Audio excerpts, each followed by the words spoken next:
spécial gars. Ça veut dire qu'on va parler d'huile à moteur, de shake de protéines, de pipe, de poils de chest. Puis aussi, on va triper sur cette fille-là. Je pense qu'il y a quelque chose que t'as pas compris, là, Kathleen.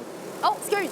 Cette fille-là! Ah, là, c'est bien mieux. Coupez. Yeah! OK, je finis 2-3 ajustements, puis j'ai fini. Je pensais pas que tu connaissais ça, les moteurs. Je connais pas ça pas à tout.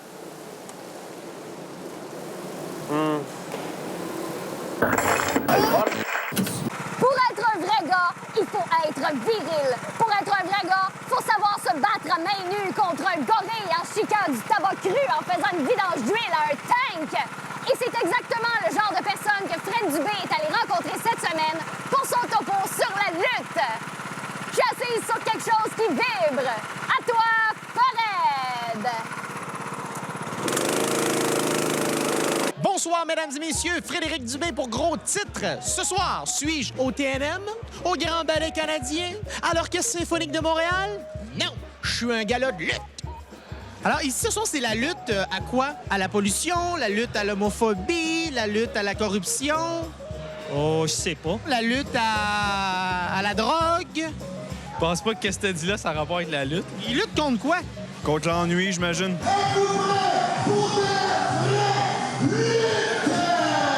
Je suis avec monsieur. Jean-François Kelly. Toi, t'es comme un peu le polo de la lutte. Fait que si je te dis quelle marque de bobette portait Jacques Rougeau en 82, t'as une réponse. Il en portait pas. Jamais en dessous de sa jupe. Salut, mon Jacques. Alors, bonjour, mesdames et messieurs. Frédéric Dubé, je suis accompagné d'une grosse moumoune. Hein? Qu'est-ce qui attire une femme dans un... Parce que, premièrement, tu travailles ici. Oui, je suis mon conjoint. C'est quoi le nom de ton chum? Son lutteur ou Oui, son nom de lutteur, là. Hey, wow. Novocaine? Tu connais pas mon nom? Non, Mon c'est- nom, c'est Novocaine. N'importe qui, n'importe où, n'importe quand. Même si c'est pas dans une arène de lutte, ça fait pas de différence, le pic. C'est quoi son personnage? Homme fort, 6 pieds, 300 livres. Tu vas voir. Oui. OK, on peut pas le rater. Si tu le manques, là, c'est parce qu'il faut que tu aies besoin de nouvelles lunettes. Bon, tout de suite, un gag de hipster à la lutte. Je le savais, j'allais me faire écœurer. Peux-tu partager un petit quelque chose pour te motiver? Vas-y. Chaque jour, je m'enfonce dans ton corps.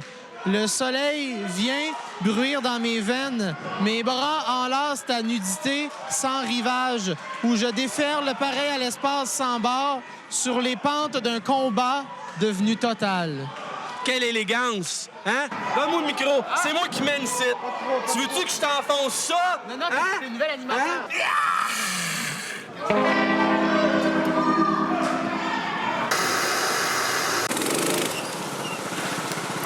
Y a rien comme la sensation de l'adrénaline qui te défonce les veines comme un marteau-piqueur sans coke! Sentir qu'on est en vie l'espace d'un frisson, puis vouloir dépasser ses propres limites, quitte à se péter une clavicule! En ce moment, je me sens comme un parachutiste à 10 000 pieds dans les airs, poursuivi par un requin au-dessus d'un volcan rempli de tigres qui crache des sirons en feu! Je suis possédé par l'extase du danger! Mais jamais autant que Patrice Beauchesne quand on lui a demandé ce serait quoi son topo cette semaine. Cette semaine à Gros Titre, on vous propose une activité super méga cool. On s'en va visiter des sites de la Ville de Montréal qui proposent de la chasse au trèfle à 4 feuilles. Venez-vous-en, on s'en va. Essayez ça. Fuck off, là. Moi, je fais pas ça, là. Qu'est-ce que tu veux dire? Je fais pas ça, là. Gros titre, c'est pas une émission pour enfants, là. Je veux dire, ça prend du crunchy, là, de l'audacieux, là. C'est pas ça que tu me donnes, là. Ah ouais, hein? Trouve autre chose. Tiens, c'est ça, Xavier. Tu peux venir voir le site que je te parlais, hein? Black Boa. Ouais, c'est ça. Tu m'as parlé de ça, toi? Tu sais, sur Internet, il y a bien de la sollicitation, puis je trouvais que ce site-là était mieux fait que les autres. Fait que... Tu as besoin de ça? Non, c'est pour faire un test. Tu sais, dans Tester sur 12 000, ils l'ont pas fait, celle-là. Fait que je me suis dit, on nous pourrait autres. faire un test. Fait que j'en ai commandé. Pas besoin de pompe, rien, là, c'est vraiment... Puis là, toi, tu ferais quoi avec ça? Ben, l'essayer. C'est tester.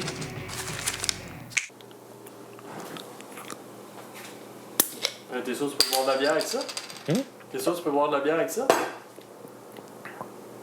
Ouais, dis rien. Je vais juste demander de sortir, s'il vous plaît.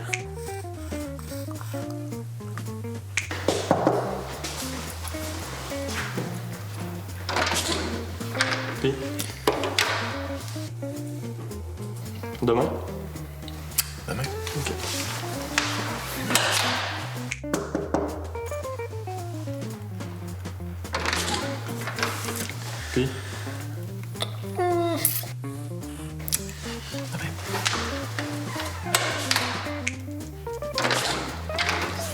Puis? Ouais. Ah. Ouais, non, on est en train, là. Mais on rentre dessus? Ouais, non. Demain? Non, demain. OK. C'est là? Ben... OK, on va voir ça. Non, c'est demain. Demain, ça marche pas bien, demain. Mais qu'est-ce que ça te prend? Demain.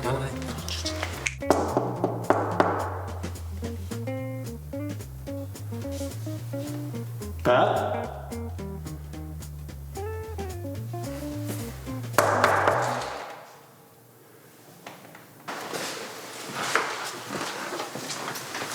Pat?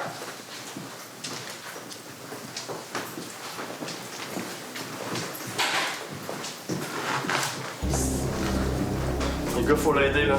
Faut l'aider, on peut pas le laisser de même. T'en pas, on va te sortir de là. Attention avec le bout de donne. Ah, je suis choqué tout chaud. Ok, Pat, ça va? T'es correct?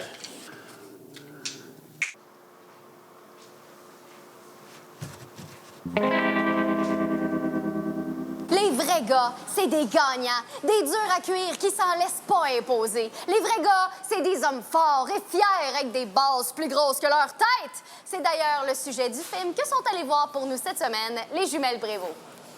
Ah!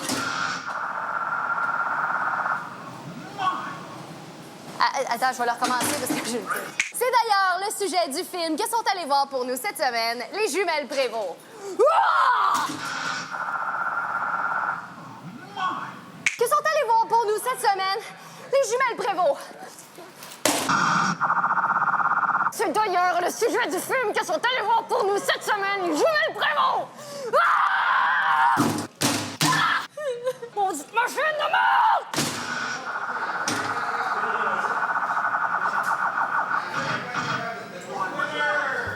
Salut! Cette semaine, on vous parle du plus gros film québécois de l'année, et ce, dans tous les sens du terme, Louis Cyr, l'homme le plus fort du monde. Antoine Bertrand est très convaincant dans son rôle. Je pensais pas qu'il était aussi fort que ça. Le film est réalisé par Daniel Roby et raconte la vie exceptionnelle de la première star internationale québécoise.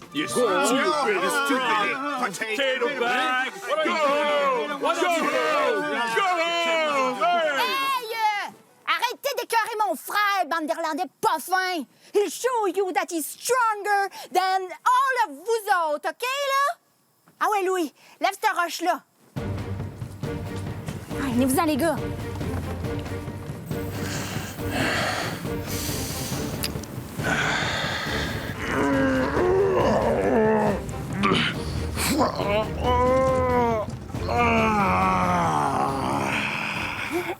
Damn frog.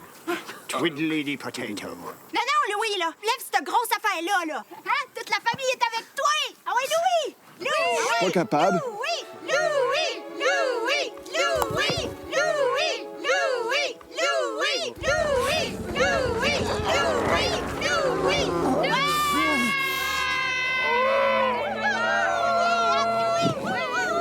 Louis! T'es impressionné, hein? Salut, Louis! Allô? T'es pas mal bon pour lever des affaires. Tu pourrais devenir leveur de patente internationale. Comme aux États-Unis? Ouais, c'est ça, mon Louis. Toi pis moi, pis les States! Yeah! Louis Cyr, l'homme le plus fort du monde! Wouh! Non, Anne, c'est Louis Cyr. Oui, mais dans le film, ils disent tout le temps Louis Cyr. Il a full des gros bras. Et c'est ainsi que notre Hercule moderne partira à la conquête des États-Unis, armé d'une paire de bobettes et de ses 2 grosses mains. Des grosses mains! Wouh! Ladies and gentlemen, Louis Cyr!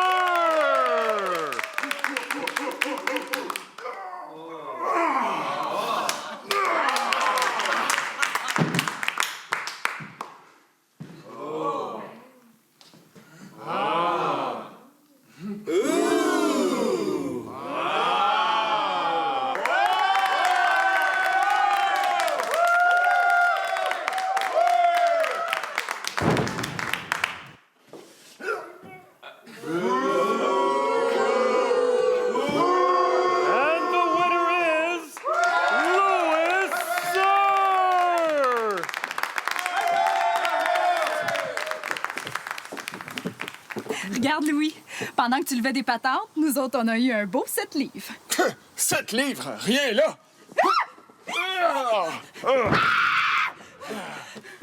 Et Monsieur Cyr, parce que s'il y en a un qui mérite de se faire appeler Monsieur, c'est bien lui, devint officiellement l'homme le plus fort du monde. Louis Cyr, je présume. Monsieur le Premier ministre. Le gouvernement du Québec est bien fier de vous, Monsieur Cyr. Y a rien là. Et pour vous féliciter pour vos exploits, on a décidé de vous remettre une belle ceinture de champion du monde. Ah, ben ça, c'est gentil. Hein. Je vais enfin arrêter de perdre mes pantalons. Il a battu beaucoup de records de force dont plusieurs ont encore jamais été surpassés. Il est hot, t'sais. Mais le film, c'est pas juste du levage de patente, là. On en apprend aussi sur sa vie privée. Ouais, parce qu'imaginez-vous donc que Louis Cyr, il était analphabète. Bon, c'était courant à l'époque, mais lui, ça le gênait bien gros. Bon. Je serai jamais capable d'écrire! T'aimerais pas mieux apprendre à jouer de la guitare à la place? Non!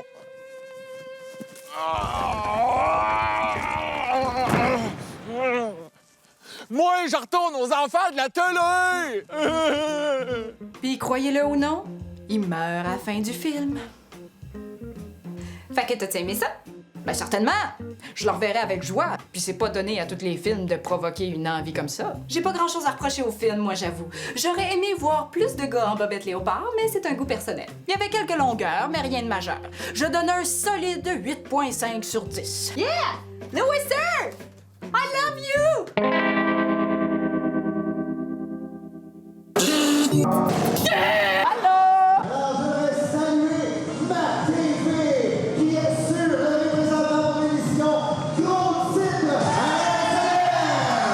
Alors bonjour, mesdames et messieurs, on est à l'entracte du spectacle, ça va bien? Oui. Tu m'as de l'air toute douce, toute calme. Ça te relaxe, la lutte? Non. Non, non. Je suis crispée. Tu viens ici pour te défouler? C'est un défoulement? Tu cries? Ouais. Qu'est-ce que tu viens chercher ici? Je suis venue accompagner mon ami avec son garçon. C'était notre première date et il m'a emmené à la lutte. Pour vrai? J'espère juste que ta date de ce soir va pas prendre les mêmes techniques que sur le ring. Non, ça serait bien le fun, ouais. Qu'est-ce que tu cries, là? Maintenant, si moi, là, je veux crier des affaires, qu'est-ce que tu me conseilles à crier pour me défouler? Qui mange de la marde. Mange la mort! Si tu l'aimes pas, tu l'envoies chier, genre. Va donc chier! L'envoie chier en disant quoi? La petite crotte! La petite crotte! La petite crotte! C'est full toi, man. Pogne par derrière comme un homme! On a le droit dans le péteux comme un homme! Je suis avec monsieur Leon Saver. Leon Saver. Leon Saver? Saver, oui. Dans le sens de tu sauves des lions? Non, pas à ce point-là. Mais là, on va se le dire, t'as pas la shape d'un lutteur. J'en ai vu tantôt il était 6 pieds, il mangeait des têtes de chat. Toi, t'as un cœur sur le paquet, bien trimé. Ouais, c'est pas le cœur sur le bonbon, ça. Ici, t'as des hommes musclés qui prennent soin de leur corps, en bobette, trimés, huilés, dans des positions de soumission. C'est une lutte à l'homophobie. Ouais.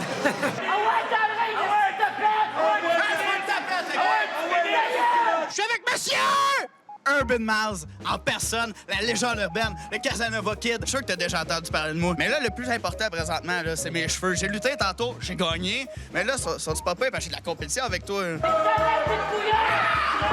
On peut te catégoriser dans les méchants. Yes. T'es qui pis tu fais quoi? Je suis un personnage urbain. J'habite sur le plateau Mont-Royal. Je suis trendy, mon gars. Je suis un petit hipster. Et je suis le gars dont toutes les filles rêvent d'avoir dans leur lit. De toute façon, tu le sais déjà. Un artiste du plateau. Avant, les méchants à la lutte, c'était comme des communistes, des polices... Des Allemands. Des Allemands.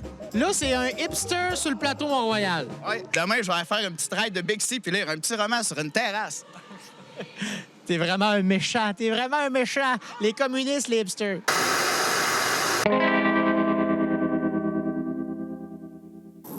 Ah, du paintball, ça va être viril.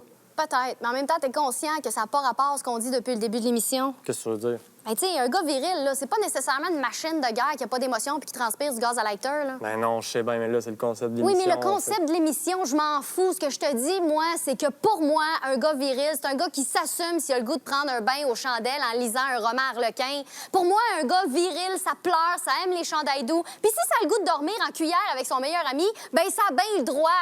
check Jean-Martin Hossan, là, le gars que Louis T a rencontré cette semaine, là. Lui, c'est un gars viril. Il sac pas, il est pas violent, puis il s'habille propre. C'est pas genre aller chercher un gun à peinture là, pour se battre à semblant pour nous faire croire qu'il y a des muscles, là. Aïe, je savais pas que t'étais contre la violence à ce point-là. Man, je déteste la violence. Ah! Ma gang de tabarouettes! You're all gonna die! Oh! Aujourd'hui, aux petites entrevues, malgré ses cheveux gris, il était considéré comme un jeune politicien, ex-chef d'Option nationale, le parti plus souverainiste que les autres partis souverainistes, le nouvellement retraité Jean-Martin Hossan. Bonjour, Jean-Martin. Bonjour. Ça va bien? Très bien. Au moment où on tourne ces entrevues-là, on vient tout juste d'apprendre la démission comme chef d'Option nationale. Mais pour les spectateurs, on est donc dans 3 mois. Alors peut-être qu'au moment où l'entrevue passe, tu es connu. Ah, ça se peut. Ça aurait peut que été... les gens fassent comme « Ah, c'est le gars président d'Hydro-Québec ». Ah, non, ça, je penserais pas. Tu as étudié dans plein de trucs à l'université. Après ça, tu es devenu économiste ou président ou quelque chose d'important. Vice-président. Vice-président d'une grosse compagnie à Londres. Morgan Stanley Capital. Et ça gagne bien sa vie, un vice-président à Londres de Morgan Stanley. Pourquoi revenir au Québec alors? Je suis revenu pour le travail. En fait, j'ai travaillé en finance aussi 3-4 ans avant de me présenter. Ouais. Ensuite, tu as été élu au PQ. Tu as quitté le PQ pour fonder ton propre parti. Et malheureusement, tu n'as pas été élu, mais tu es resté chef d'Option nationale. Ouais. Et là, tu as quitté pour t'occuper de ta famille. C'est pas mal ta vie? C'est à peu près ça, oui. En très résumé, oui. En très résumé, ça ressemble à ça. Pourquoi faire de la politique? Moi, ce qui m'a amené là en 2008, c'était vraiment la souveraineté. Depuis que je suis tout jeune, que je suis souverainiste, mais j'ai toujours pensé que j'en ferais dans 50aine de politique. Puis finalement, les raisons pour lesquelles j'ai quitté, c'était peut-être les bonnes. J'aurais peut-être dû attendre la 50aine parce que mes enfants étaient plus vieux. Mais la politique, moi, ce qui m'attire là-dedans, c'est le fait de faire avancer la cause souverainiste. Si le Québec était déjà souverain, j'aurais aucune envie de faire de la politique active. La différence entre Québec solidaire, Option nationale et le PQ? Moi, je pense qu'il y a 2 partis et demi souverainistes dans ces partis-là. La différence entre le PQ et Option nationale, c'est qu'Option nationale en fait son thème principal tout le temps de campagne et on pense que de ça va découler tous les autres dossiers qu'on veut faire avancer. Et chez QS, la différence, c'est qu'eux, c'est d'abord la gauche et la souveraineté, si ça se trouve. Et nous, c'est d'abord la souveraineté pour que les Québécois puissent ensuite choisir entre la gauche et la droite quand il viendra une élection. En voulez-vous aux gens de Nicolet? Absolument les gens de Nicolet pas. qui n'ont pas voté pour vous aux dernières élections. On peut pas en vouloir aux électeurs. Et moi, je peux, par exemple. Parce que moi, j'ai fait mes petites recherches, justement, pour voir. C'est Donald Martel. C'est ça. Il était candidat PQ en 2007, puis c'est l'ADQ qui l'avait battu. Ça répond à ma question parce que j'avais marqué « C'est qui, ça? » Sur le site de l'Assemblée nationale, en fait, il n'y a pas sa bio. Il n'y a que sa photo. Je suis pas allé voir. Il y a sur le site de la CAQ, par contre, sa bio. Et ça marque, entre autres, et c'est assez mis en évidence, instructeur de baseball en plus de diriger l'école de baseball Donald Martel. Puis c'est lui qui a gagné. Gilles Duceppe avait une très belle formule là-dessus. Il disait, parce que quelqu'un lui disait la population s'est trompée, puis il disait que les gens avaient le droit de se tromper. T'sais. Ah. Ils n'ont pas eu raison de ne pas le lire, mais ils ont le droit de se tromper. Tu as le droit de te tromper. Tu as le droit d'être un tata. Je vais l'utiliser même dans mon couple maintenant. Est-ce qu'il vous manquait peut-être être instructeur de musique avec une école de musique? Il aurait peut-être fallu que j'ouvre l'école de piano Jean-Martin Hossan. Avant? Oui, maintenant je le sais pour mon retour éventuel. Parce que c'est une de vos passions, la musique? C'est ma passion principale, en fait. J'ai fait primaire, secondaire au piano classique. Au piano? Puis j'ai toujours composé par la suite. Puis j'ai une 60aine de pièces de prêtes à être Quel publiées. style? C'est assez électro parce que je suis tout seul avec des ordinateurs et des synthétiseurs, mais je dis tout le temps que c'est entre Nine Inch Nails et Dépêche Mode. Est-ce que la politique a été un moyen de se faire connaître pour se lancer en musique, finalement? Non, pas du tout. En fait, j'aurais voulu faire l'inverse, moi, dans la vie. Ouais? Faire des albums, être connu, puis se lancer ensuite en politique. Un peu comme si, je sais pas si c'est Richard Séguin ou un gars de Locolocat se lançait en politique, il serait élu tout de suite. Donc là, est-ce qu'il y aura un aparté de musique et un retour en politique après? Retour en politique, je pense que oui, à moins que la souveraineté se fasse avant. J'en serais très heureux. Mais donc, il va y avoir un retour en politique parce que la souveraineté, c'est pas parti pour arriver dans les prochaines années. C'est pas les moments les plus glorieux, peut-être, mais c'est sûr que ça va se faire un jour. Puis dès que la situation familiale va être propice à un retour, je vais revenir en politique. Comment on fait pour convaincre la nouvelle génération de voter oui, mais pas avec un discours de 4 heures? Là? Comment on vend la souveraineté en un slogan, une espèce de « t'es pas game ». C'était ça la question, d'ailleurs. On est game. On est game. Oui, on est game. Oui, on est game. C'est jamais arrivé dans l'histoire de l'humanité qu'une nation devienne souveraine puis veuille redevenir une province. Économiquement, on est plus riche que 90 des pays du monde comme simple province qui ne contrôle pas encore tous ces outils. Donc, le Québec n'a rien à craindre, mais les fédéralistes ont toujours été très efficaces à faire peur aux Québécois à l'approche du référendum en parlant de la dette, de l'armée, du dollar canadien, de toutes ces choses-là, pour lesquelles les gens ne sont pas équipés à prendre un livre d'économie puis aller voir si c'est vrai. Quand ils disent que notre dette est plus élevée en proportion que celle de l'Ontario, ce qu'ils disent pas, c'est, par exemple, qu'on est moins endetté que la moyenne des pays riches de la planète. Moi, ça me convainc, l'aspect économique, mais je suis pas sûr que le commun des mortels, en ce moment, c'est ce qui va le convaincre. Ah, ben moi, ce que j'ai vu, je fais le tour des campus universitaires puis collégiaux, là, puis c'est souvent l'aspect économique qui revient, parce que l'aspect culturel ou linguistique, tout le monde le sait comprend, intuitivement, c'est ça. Il y a un gars de Saskatchewan qui nous dirait « Je vais mieux protéger le français au Québec que les Québécois », ça marche pas. Mais quelqu'un qui nous dit « Vous êtes trop si passé ça sur le plan économique », c'est là que les gens sont pas sûrs s'il a raison ou non. Donc, je pense que l'aspect économique, moi, c'est la clé. C'est sûr que le Québec, le jour où il va mettre ses impôts lui-même dans les secteurs qu'il veut bien développer, ça va aller plus vite que d'envoyer ça hors Québec à un gouvernement qui fait ce qu'il veut avec ensuite. Plus d'argent dans nos poches. On en aurait plus, effectivement. On en aurait plus? Ouais. On a un projet souverainiste ici. Jean-Martin Hassan, merci. Merci beaucoup. Bonjour, mesdames et messieurs. Frédéric Dubuche avec monsieur. Benjamin Toll, lutteur, président du conseil d'administration de la NCW. Hey, lui, Es-tu vraiment en train de pisser, man? hey, tu poses des questions pour vrai, toi, là? J'ai le droit de pisser où est-ce que je veux? Hey, pour un champion. Lui, c'est le champion, lui, là. Ben, pas le champion, c'est comme le deuxième champion. Et où ta ceinture, là, toi? Ouais, j'en ai pas, mais... Ben, c'est ça. Non, regarde, t'en as pas. Qui? Quoi? Hein? Léandre Sauvé, mesdames et messieurs. Ça, c'est son vrai nom, ça. Ah ouais, c'est vrai, Léandre Saver. Ah ouais, Léon! C'est qui ton lutteur préféré de tous les temps? De tous les temps, difficile à dire. Moi, mon lutteur préféré, c'est Philippe Couillard. Nice. Il a une excellente prise du sommeil. Faites attention, il y a une table en plein milieu! Il y a une table en plein milieu! Hey, eux autres, je les inviterai pas à souper. C'est quel genre de public que ça l'attire ici? Nous, on met notre aspect sur la famille. Ça arrive à un bon prix, puis c'est facile pour vrai. Non, c'est désolé. Ça marche pas? Non, je t'ai déjà vu en spectacle, t'essaies de surprendre les gens. J'étais première rangée, puis j'ai pas bougé, puis t'as pas aimé ça. Ouais, il a pas aimé ça. Es-tu lutteuse? Non, du tout. J'accompagne mon fils qui adore la lutte. Moi, je trouve ça pas mal mieux venir ici avec des enfants que de les laisser écouter The Price is Right ou Le Banquier. Au moins, le bien puis le mal est clair. Je suis avec monsieur? Jay Phenomenon. Ah, c'est-tu déjà vu? Non, pense que non. À la lutte, moi, ce que j'adore, c'est que les méchants et les gentils, c'est clair. On a pas besoin d'une commission d'enquête pour savoir c'est qui les méchants. Non, naturellement, on n'a pas besoin de ça. Toi, t'es ce qu'on pourrait appeler un méchant. Et là, c'est le temps d'applaudir, gang de mon gars! On pourrait appeler ça. Donc, t'as pas été allaité?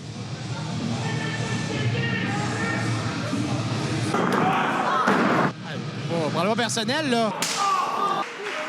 Tout est un méchant. On se laisse déjà avec le 4 à 6 de CIBL où Anne-Marie Kerouac reçoit Navet Confi qui va terminer notre spécial Monsieur en beauté. En ce qui me concerne, je pense que j'ai prouvé au monde entier que je suis capable de me tenir debout comme n'importe quel gars.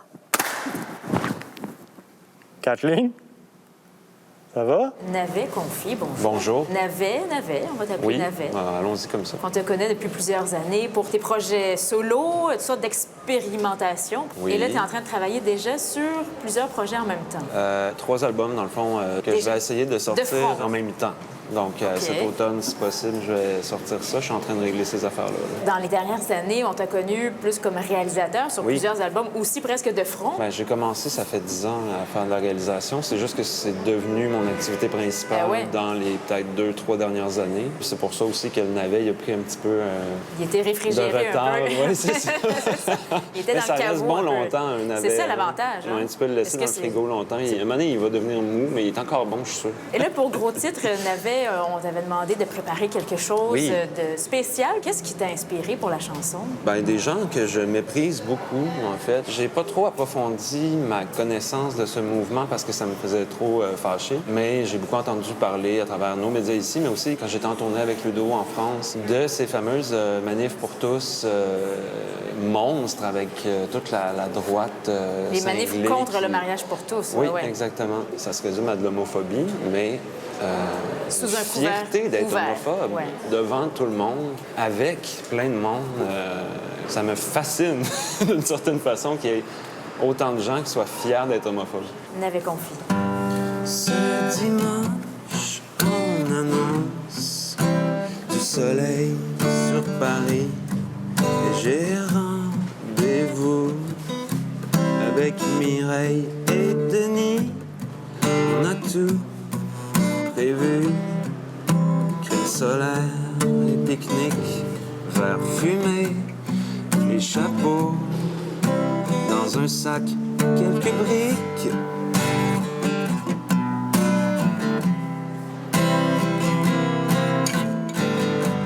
J'enfilerai basket, l'idéal pour la marche, pour chasser les tapettes avec les patriarches, et on descendra jusqu'aux invalides avec un cortège de gens tous très lucides qu'il fait bon de marcher dans la rue.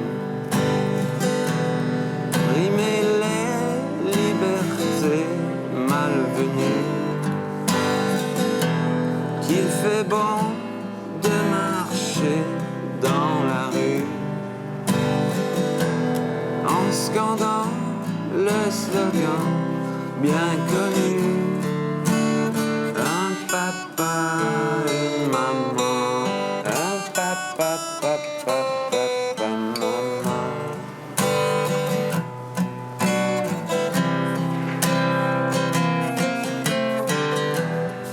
Ce dimanche, on annonce du soleil sur Paris.